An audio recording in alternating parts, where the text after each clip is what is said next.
Bismillahirrahmanirrahim. Assalamualaikum warahmatullahi wabarakatuh.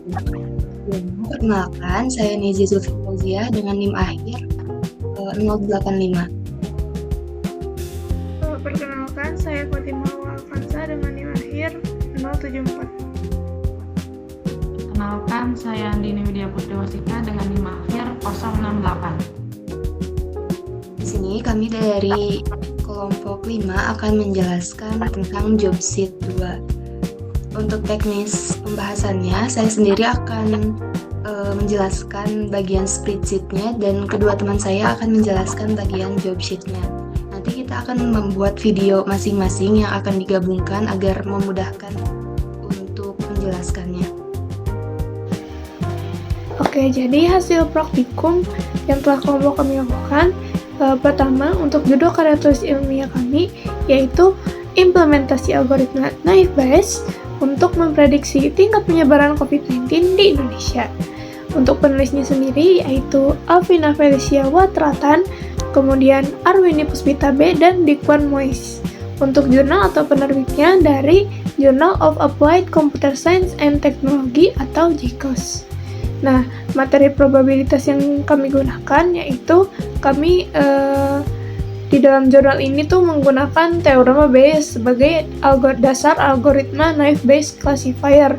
Teorema Bayes menghitung probabilitas posterior suatu kelas berdasarkan data yang diamati dengan formula PHX sama dengan PHX kali PH dibagi PX, di mana PH adalah probabilitas prior atau kelas, sementara PXH adalah likelihood dan PX adalah evidence. Jurnal juga menggunakan distribusi Gaussian untuk menghitung probabilitas data numerik. Misalnya, pasien dalam perawatan, sembuh, meninggal. Kemudian, manfaat dari probabilitas sendiri yaitu probabilitas digunakan untuk memprediksi tingkat penyebaran COVID-19 per provinsi di Indonesia. Dengan menghitung probabilitas tiap kelas positif atau negatif, model dapat mengklasifikasikan suatu provinsi termasuk daerah yang dengan penyebaran tinggi atau rendah. Hasil penelitian menunjukkan akurasi sebesar 48,8% dari 33 data provinsi yang diuji. Nah, untuk link karya tulis ilmiahnya adalah sebagai berikut.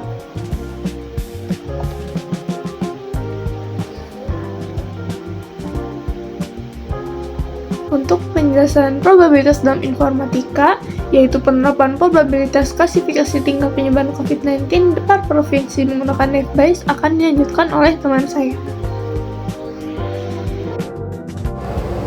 Oke, pada bagian ini saya akan menjelaskan tentang materi probabilitas yang kelompok kita pakai pada praktikum kali ini. Yang pertama itu ada mean atau rata-rata. Mean ini fungsinya untuk melihat nilai rata-rata dari suatu data. Rumusnya itu jumlah semua data dibagi banyaknya data. Nah, dari hasil perhitungan, mean dalam perawatan untuk data positif itu sekitar 400,89. Kemudian untuk sembuh itu sekitar 115,21 dan meninggal sekitar 37,35. Jadi bisa dilihat kalau rata-rata pasien dalam perawatan itu paling tinggi dibandingkan dengan yang lain.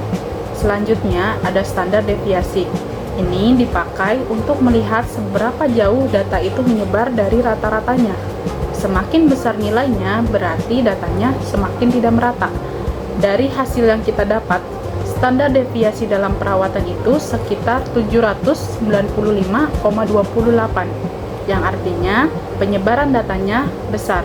Jadi, tiap provinsi punya perbedaan yang cukup jauh. Berikutnya adalah probabilitas. Ini untuk menghitung peluang suatu kejadian. Rumusnya itu jumlah kejadian dibagi total data. Dari hasil perhitungan, probabilitas positif itu sekitar 84,8%, sedangkan negatif sekitar 15,1%. Artinya, sebagian besar data masuk ke kategori positif. Terakhir, ada distribusi Gaussian. Ini dipakai untuk menghitung kemungkinan suatu data berdasarkan rata-rata dan standar deviasi. Di sini kita pakai contoh data dari Provinsi Aceh. Hasilnya itu sekitar 0,00044. Artinya, kemungkinan data itu cukup kecil kalau dibandingkan dengan distribusi normal. Di sini saya akan menjelaskan bagian formula Excel atau code. Nah, di sini ada rumus min yang saya pakai dari rumus spreadsheet-nya langsung, yaitu average. Terus di sini ada rentang nilainya. Lalu ada standar deviasi dengan rumus stdef.s dengan rentang nilainya. Kemudian ada probabilitas positif. Rumusnya saya pakai dari spreadsheet juga. Saya ambil dari spreadsheet. Rumusnya yaitu konta kolomnya per konta kolomnya lagi. Nah, begitupun dengan probabilitas negatif. Untuk distribusi Gaussian sendiri, saya menggunakan rumus norm.dis. Terus di sini ada kolomnya. Nah, lalu di sini ada luaran formula atau code.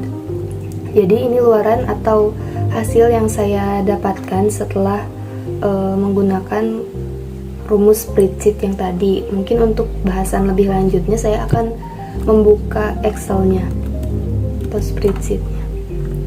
Nah, jadi di sini langkah pertama yang saya lakukan adalah mengcopy nilai yang sudah ada di jurnalnya ke spreadsheet. Lalu saya mengurutkan berdasarkan positif dan negatifnya. Yang positif itu disimpan di paling atas dan yang negatif disimpan di paling bawah. Soalnya kan di rumus Excel itu kalau misalnya datanya nggak berurutan agak susah buat dihitungnya. Jadi saya urutkan datanya. Nah, pertama sesuai di jurnalnya juga yang dihitung itu nilai minnya atau nilai rata-ratanya menggunakan rumus average bawaan dari spreadsheet. Nah, untuk min positif sendiri yang bagian dalam perawatan itu rumusnya average dari C2 sampai C29. Nah, yang sembuhnya itu rumusnya average dari D2 sampai D29. Kemudian yang meninggal itu rumusnya average dari E2 sampai E29. Kemudian untuk negatif juga masih sama, rumusnya saya menggunakan average, hanya saja kolomnya dimulai dari C30 sampai C34. Nah, lalu di sini ada standar deviasi yang positifnya. Pertama yang dalam perawatan itu saya menggunakan rumus stdef.s dari kolom C2 sampai C29. Nah, yang sembuh itu menggunakan rumus stdef.s dari D2 sampai D29 dan yang meninggal itu menggunakan rumus stdef.s dari kolom E2 sampai E29. Nah, untuk standar deviasi negatifnya rumusnya juga tetap sama, cuman saya mengganti kolom yang digunakannya dari C30 sampai C34. Nah, di sini juga saya menemukan salah satu temuan, yaitu kalau dilihat di jurnalnya yang bagian standar deviasi kasus terbesar per provinsi yang negatifnya itu yang dalam perawatan kalau di jurnal itu 92,8. Tapi setelah saya hitung di sini standar deviasi negatif yang dalam perawatan itu 65,13. Jadi itu merupakan human error karena setelah saya cari tahu lebih lanjut juga hasilnya tetap 65,13. Nah, jadi itu ada kesalahan sedikit pada jurnalnya. Nah, lanjut di sini saya menghitung probabilitasnya, baik yang positif maupun yang negatif. Nah, untuk menghitung probabilitasnya, saya menggunakan rumus konta dari C2 sampai C29 dibagi konta C2 sampai C34. Jadi untuk nilai positif sendiri kan dimulai dari kolom C2 sampai C29. Nah, rumusnya berarti kalau yang positif itu kan dari C2 sampai C29, rumus konta C2 sampai C34 itu rumus yang keseluruhannya.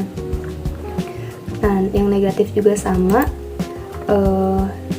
konta C30 sampai C34 karena di sini kolomnya dari C30 sampai C34 dibagi konta keseluruhannya dari C2 sampai C34 seperti itu.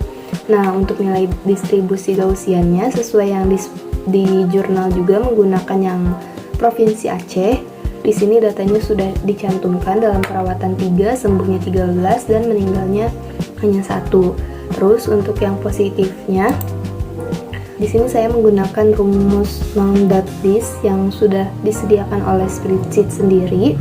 Cara menghitungnya itu mengambil nilai dari kolom dari sel I23 yaitu yang ini, nilai jumlah dalam perawatan Provinsi Aceh, kemudian dari H3 yaitu min positifnya yang dalam perawatan, lalu H11 itu standar deviasi yang positifnya yang dalam perawatan juga. Kemudian di sini ditambahkan 0 untuk true or false-nya. Nah, yang distribusi Gaussian yang sembuh juga sama, menggunakan rumus yang sama, hanya saja selnya berbeda. Ini menggunakan sel J23 yang ini nilai sembuhnya. Kemudian I13 itu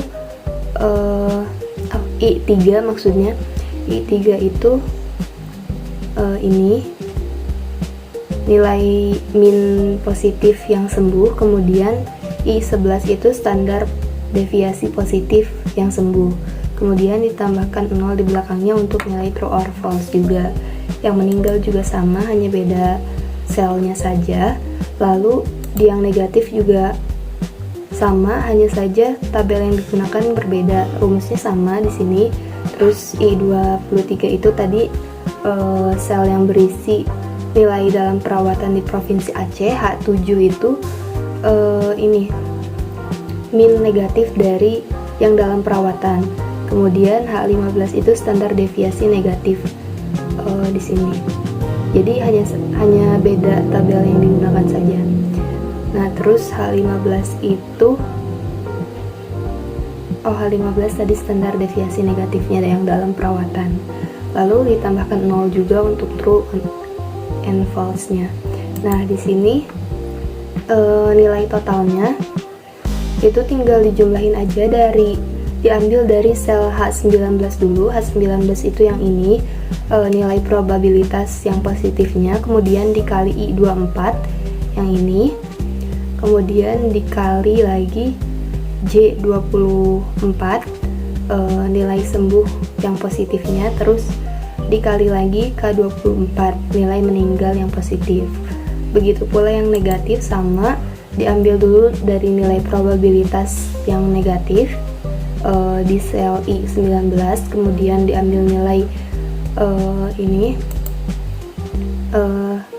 dalam perawatan yang negatif, kemudian diambil juga yang sembuh negatif dan yang meninggal negatif. Hasilnya seperti ini. Terus untuk menentukan bahwa ini negatif atau positif, saya menggunakan rumus if. Di sini kalau misalnya L24 lebih besar dari L25, maka nilainya akan positif. Tapi kan di sini faktanya L24 itu lebih kecil daripada L25, makanya di sini nilainya negatif. Oleh karena itu bisa disimpulkan kalau AC itu memiliki nilai negatif. Seperti itu.